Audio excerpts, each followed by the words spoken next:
मेरी शादी बड़ी मुश्किल से हुई थी क्योंकि मुझे किसी खूबसूरत लड़के से शादी करनी थी। क्योंकि मैं खुद भी बड़ी खूबसूरत थी मगर मैं बहुत गरीब थी। इसीलिए मेरे लिए जो भी रिश्ता आता था लड़का गरीब भी होता और बदसूरत भी। इसीलिए मैं कई साल तक शादी से इनकार करती रही और यहाँ तक मेरे बाल सफ़ेद होने लगे। मेरा बाप मर चुका था और मेरी शादी के इंतज़ार में मेरी माँ भी मर गई और भाई भाभियाँ मुझे इस बात पर ताने मारने लगते, मगर मैं अपनी जीत पर अड़ी रही। मैं चाहती थी कि मेरा पति मेरी तरह खूबसूरत हो और अमीर भी हो क्योंकि मैं गरीबी से तंग आ चुकी थी। बहरहाल एक दिन मेरी ख्वाहिश पूरी हो गई और मेरे घर वालों ने मुझे एक लड़के की फ़ोटो दिखाई जो कि बहुत हसीन और खूबसूरत था। और जिस दिन वह मेरा रिश्ता लेकर घर आए तो साथ में इतना सामान लेकर आए कि मुझे यकीन हो गया कि लड़का बहुत मालदार है। मेरे पाँव सातवें आसमान पर थे। मैं खुशी के मारे फूले नहीं समा रही थी। मैं सोच रही थी कि जैसा मैंने ख्वाब देखा था वह पूरा होने जा रहा है। कुछ दिनों बाद ही मेरी शादी भी हो गई।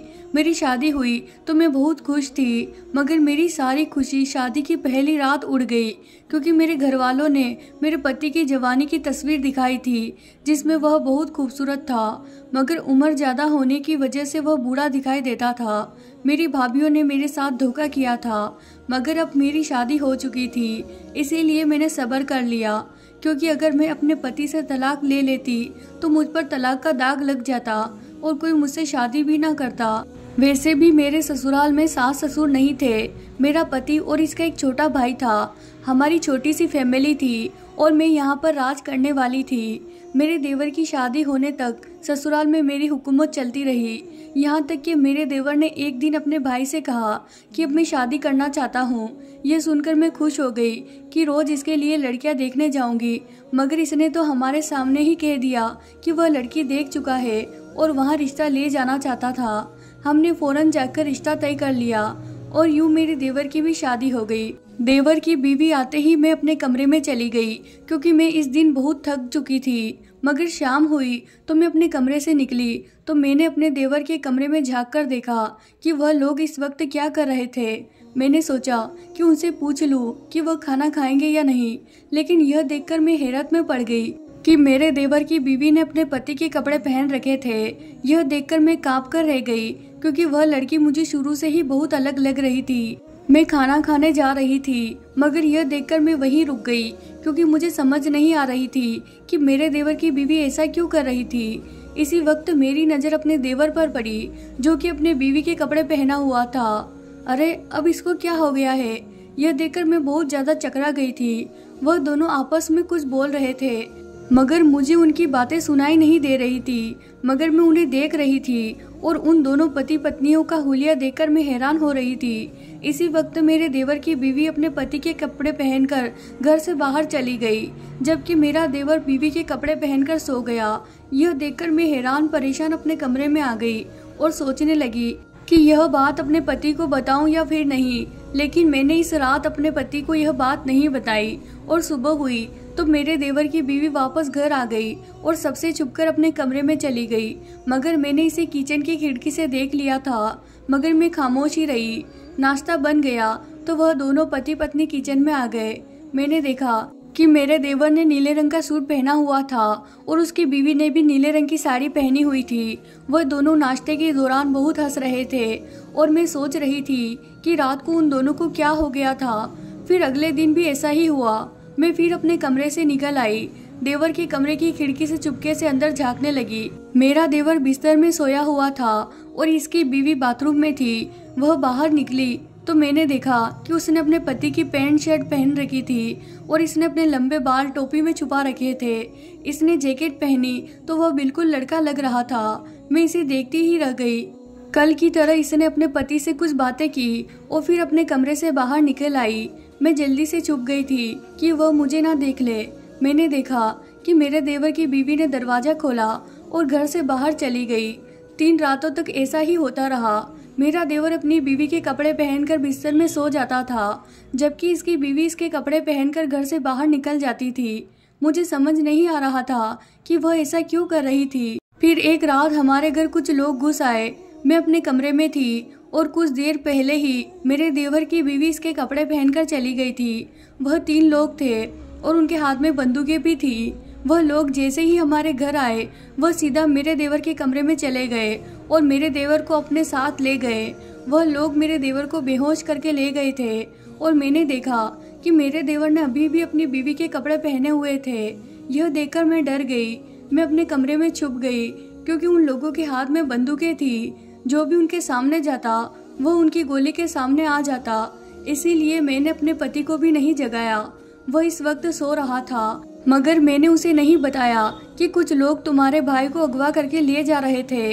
इसके बाद मुझे इतना डर लगा कि मैं अपने बिस्तर में घुस गई और मुझे नींद आ गई। सुबह मेरी आंख खुली तो मैंने देखा कि मेरे देवर की बीवी घर पर आ चुकी थी और वह अपने कमरे में बैठी थी। तुम यहाँ मजे से बैठी हो और उधर तुम्हारे पति को कुछ लोग अगवा करके ले गए हैं। मेरे देवर की बीवी घर आई तो मैंने इसे सारा किस्सा बताया था, मगर वह सुनकर मुस्कुराने लगी। मैं तो सोच रही थी कि वह अपने पति का सुनकर परेशान हो जाएगी, रोएगी पीटेगी कि ना जाने मेरा पति जिंदा भी होगा कि नहीं।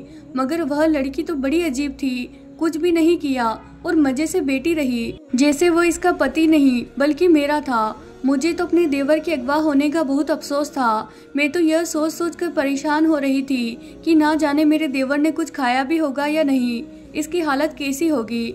मैं इसके जाने के बाद लगातार रो रही थी कि कहीं उन लोगों ने मेरे देवर को मार ना दिया हो। मैं तो यह सोच सोच कर ही कांप रही थी क्योंकि मुझे तो अपने देवर से बहुत ज्यादा मोहब्बत थी।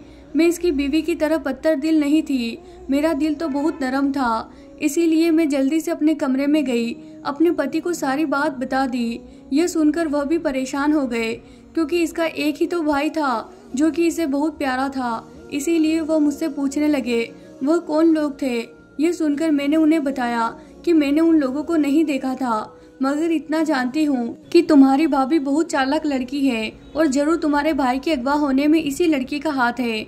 यह सुनकर मेरे पति ने कहा तुम मुझे सारी बात खुलकर बताओ। मैंने इधर उधर देखा था कि मेरे देवर की बीवी यह बातें सुन न ले, मगर वह आसपास नहीं थी। इसीलिए मैंने अपने पति को कहा कि मुझे तो तुम्हारी भाभी पर पहले दिन से शक था, यह लड़की तुम्हारे भाई को मरवाना चाहती है। यह सुनते ही मेरा पति गुस्से में आ गया और इसने कहा मैं इस लड़की को इस घर से निकाल दूंगा। मगर मैंने इसे ठंडा करते हुए कहा कि पहले अपने भाई को घर ले आओ, इसके बाद अपने भाई से कहना कि इस लड़की को तलाक दे दे। यह सुनकर मेरा पति सुकून से हो गया और फिर घर से चला गया। मैंने अपने देवर की बीवी से कोई बात नहीं की। इसने खाना खाया और अपने कमरे में चली गई, जबकि मेरी तो भूखी मर चुकी थी। मेरा देवर अगवा हो चुका था और मेरा पति इसके पीछे गया हुआ था। अब पता नहीं आगे क्या होने वाला था। फिर सुबह से शाम हो गई मगर मेरा पति घर नहीं आया। मैंने इसे कई बार कॉल की मगर इसने तो मेरी कॉल ही नहीं उठाई। मैं बार बार यह सोचकर गुस्सा करती रही कि यह सब इसकी भाभी ने किया था, मगर अब वह अपने भाई की वजह से मुझ पर गुस्सा निकाल रहा था। इस सब में मेरा क्या कसूर था। मैं तो सोच रही थी कि जो ही मेरा पति मेरे देवर को घर लाएगा मैं अपने देवर से कहूंगी कि इस चालाक लड़की को भी तलाक देकर घर से निकाल दो, क्योंकि यही असली फसाद की जड़ है। क्योंकि यह खुद तो तुम्हारे कपड़े पहनकर चली जाती थी, मगर तुम्हें घर बिठाकर लोगों से अगवा करवा लिया। मगर मैं यह बात अपने देवर से इस वक्त कहती ना जब वह घर आ जाता, मगर अभी तक तो वह घर नहीं आया था। मुझे लग रहा था कि मेरे देवर को मेरी बात का यकीन आ जाएगा और वह इसकी असली हकीकत जान लेगा। तब इसे पता चलेगा कि इसने इस लड़की से शादी करके बहुत बड़ी गलती की थी। फिर शाम से रात हुई तो मेरा पति घर आ गया, इसके साथ मेरा देवर भी था। यह देखकर मैं खुशी से रो पड़ी थी कि मेरा पति अपने भाई को घर वापस ले आया था। अरे तुम कहाँ चले गए थे? मैंने तुम्हें बहुत याद किया था और तुम्हारी बीवी तो तुम्हारे जाने से बहुत खुश हुई थी। मैंने फौरन से अपने देवर को यह बात बता दी कि इसकी बीवी आकर इसे कुछ और ना बता दे। मैं अपने देवर को इसकी बीवी की असली हकीकत बता देना चाहती थी ताकि दोबारा इसके साथ ऐसा ना हो। लेकिन इस वक्त मेरे देवर की बीवी आ गई और कहने लगी मैं तो तुम्हारे जाने से परेशान हो गई थी और अपने कमरे में बैठी तुम्हारे आने की रब से दुआ कर रही थी।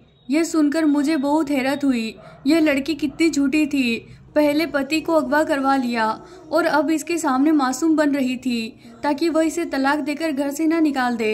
यह सुनकर तो मुझे गुस्सा आ गया और मैंने अपने देवर से कहा तुम्हारी बीवी झूठ बोल रही है, यह सब इसी ने किया था और तुम्हें मरवाना चाहती थी, इसीलिए तुम फिर से इसकी बात में मत आना और इसे तलाक देकर इसे घर से निकाल दो, क्योंकि तुम्हारी बीवी तुम्हारी जान की दुश्मन है और इसी ने तुम्हें अगवा कर रखने का प्लान बनाया था। यह सुनकर इसकी बीवी हक्का बक्का रह गई और मेरा देवर हैदर मुझे देखने लगा, मगर मैंने सोच लिया था कि इस लड़की को अपने घर से आज ही निकाल दूंगी। इसीलिए मैंने अपने देवर को सब सच बता दिया। यह सुनकर मेरा देवर अपनी बीवी को तलाक देने लगा था, मगर इससे पहले ही मेरे पति ने इसे रोक दिया। यह देखकर मैं अपने पति की तरफ देखने लगी कि क्यों उसने अपने भाई को ऐसा करने से रोक दिया था। आज इस लड़की को तलाक मिल जाती तो मुझे सुकून मिल जाता। तुमने अपने भाई को ऐसा करने से क्यों रोक दिया? यही लड़की इस घर की दुश्मन है, इसे अभी इस घर से निकाल देना चाहिए। यह बात सुनकर मेरा पति कहने लगा, मैं सारी हकीकत जान चुका हूँ। यह लड़की इस घर की दुश्मन नहीं, बल्कि तुम इस घर की दुश्मन हो। यह सुनकर मैं हैरत में आ गई कि मेरा पति क्या कह रहा है। मैं तो अपने घर से, अपने पति और देवर से बहुत प्यार करती थी। मैं उनकी दुश्मन कैसे हो सकती हूँ? यही बात मैंने अपने पति के मुंह पर कह दी। यह सब तुम्हें इस लड़की ने बताया? मेरे पूछने पर मेरा पति गुस्से में आ गया और कहने लगा, यह सब मैंने उस वक्त जान लिया था जब मैं अपने भाई को लेने गया था। यह इसकी बीवी ने नहीं किया था, बल्कि इसके पीछे तुम्हारा हाथ था। अपने पति की यह बात सुनकर मैं हक्का बक्का रह गई थी। इस घर के लिए मैंने क्या कुछ नहीं किया था, मगर यह घर वाले मुझ पर ही इल्जाम लगा रहे थे। मैंने अपने देवर की तरफ देखा और मजलूम से मुंह बनाकर इसे कहा, यह सब मैंने नहीं किया, यह मुझ पर इल्जाम है। यह कहकर मैं रोने लगी। तभी मेरे पति एक वीडियो मेरे सामने चला दी, जिसमें वह 3 लोग थाने में खड़े नजर आ रहे थे और मार खाने के बाद पुलिस को अपना बयान दे रहे थे कि हमने जिस आदमी को इसके घर से अगवा किया था, इसकी भाभी ने हमें इस काम के लिए पैसे दिए थे। ये सुनकर मैं बिल्कुल चुप हो गई, जबकि यह वीडियो देखने के बाद मेरे देवर की बीवी मेरे पति से कहने लगी कि आपने तो अपनी बीवी की हकीकत अभी देखी है। मैंने उस दिन देख ली थी जब भाभी छुप छुप कर हमारे कमरे में जागती थी। तब मुझे एहसास हुआ कि मेरा घर नहीं बसने देगी, इसीलिए मैंने उन्हें अपने पति से दूर रखने के लिए यह तरीका निकाला कि मैं अपने पति के कपड़े पहनकर बाहर जाने की एक्टिंग करती थी और मेरा पति भी जाहिर करता था जैसे वह रात भर अपने कमरे में अकेला हो, लेकिन ऐसा नहीं होता था। मैं थोड़ी देर बाद ही घर वापस आ जाती थी, लेकिन मैं चाहती थी कि यह बात आपकी बीवी को पता ना चले, इसीलिए मैं सुबह सवेरे वह कपड़े पहनकर घर आने की फिर से एक्टिंग करती थी। अपने देवर की बीवी की आवाज़ सुनकर मैं हैरत में पड़ गई थी। लेकिन तुमने यह सब क्यों किया? मेरे पति ने मेरी तरफ देखा तो मैंने अपना सर झुका लिया, लेकिन अब सबके सामने मेरी असलियत जाहिर हो चुकी थी, इसीलिए छुपाने का कोई फायदा नहीं था। दरअसल मुझे मेरे पति नहीं बल्कि देवर पसंद था। मैंने सोचा कि मेरा पति भोला है, ये कुछ सालों बाद मर जाएगा तो मैं अपने देवर से शादी कर लूंगी, क्योंकि वह मेरी तरह खूबसूरत था। इसीलिए मैं चाहती थी कि इसकी शादी ना हो, मगर इसने तो यह खूबसूरत लड़की से शादी कर ली और मुझे इसकी बीवी से नफरत हो गई और मैं चाहती थी कि मेरा देवर अपनी बीवी को तलाक देकर घर से निकाल दे। इसीलिए मैंने इसे अगवा होने का प्लान बनाया, मगर मेरा प्लान नाकाम हो गया। यह सुनने के बाद मेरे पति ने इसी वक्त मुझे तलाक दे दी और मैंने अपने देवरानी के लिए जो गड्ढा खोदा था, मैं खुद ही इसमें गिर गई थी। तो प्यारे दोस्तों, ये थी हमारी आज की कहानी। अगर आपको कहानी पसंद आई हो तो इसे जरूर लाइक कीजिए, साथ ही चैनल को सब्सक्राइब करना बिल्कुल ना भूलें। धन्यवाद दोस्तों।